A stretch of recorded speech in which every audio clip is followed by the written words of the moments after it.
you get settled in on your first night. I actually worked in that office before you. I'm finishing up my last week now, as a matter of fact, so I know it can be a bit overwhelming, but I'm here to tell you there's nothing to worry about. You'll do fine.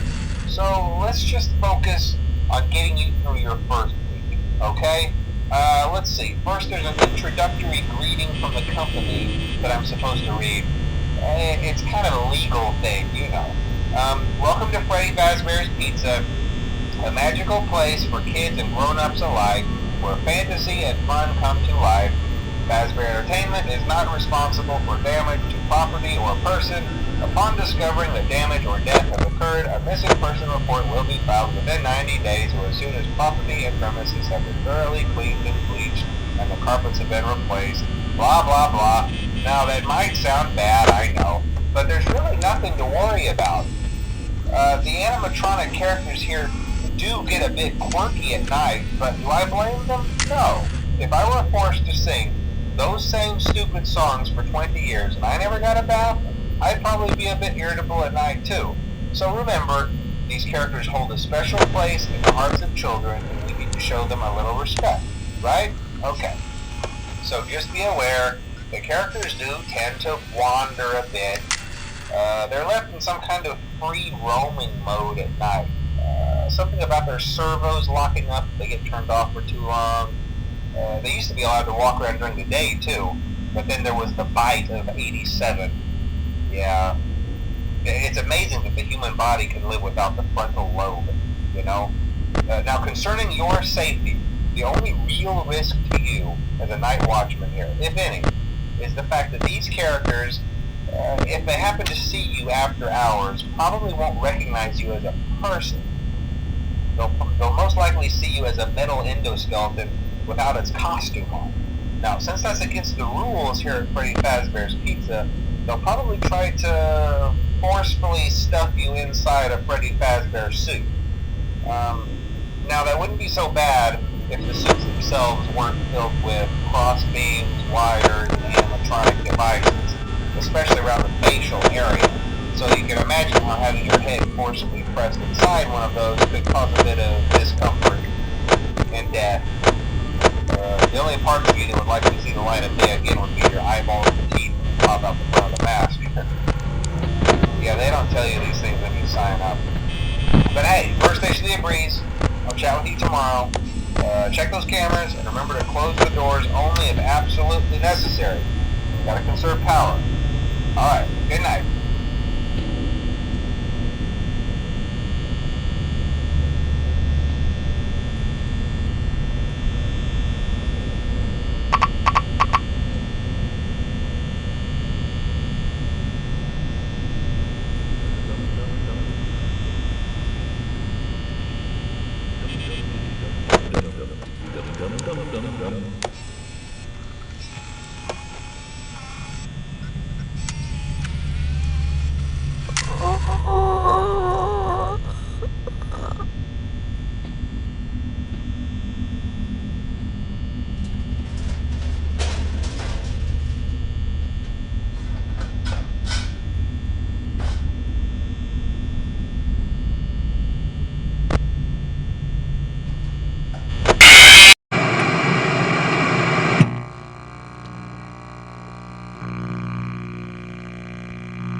listen, you made it to day 2.